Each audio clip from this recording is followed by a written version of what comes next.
There's been so much news coming out of Capitol Hill and the White House. We had yesterday the whole debt limit meeting. I was on Capitol Hill covering that.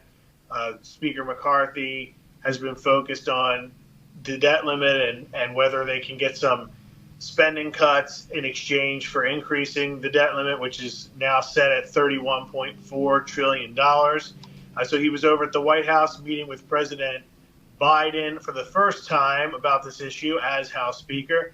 He said that the discussion was a good one, but there's no agreement and they plan to meet again. So all eyes were focused on that. And now, moving to today, we've seen some resolutions passed today in the House. They passed a resolution to denounce socialism, the horrors of socialism, and remember the victims of socialist regimes. That passed, but there were 86 Democrats who voted against it. There were 14 Democrats who voted present. So that has really, put them on the spot, the Democrats, in terms of the so-called squad.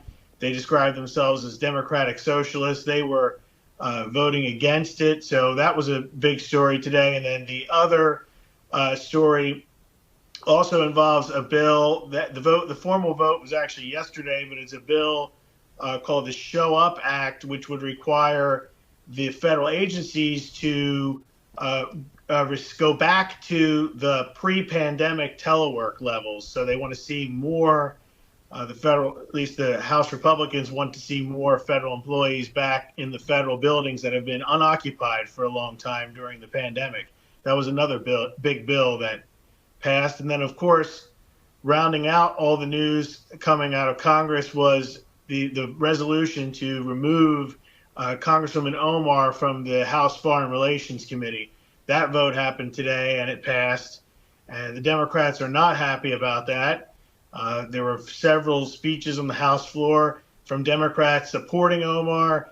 And as you know, Amanda, the Republicans have been speaking out for a long time about Omar's views toward Israel and statements she's made in the past saying they were anti-Semitic. So that really drove the reason for that resolution, and it did pass.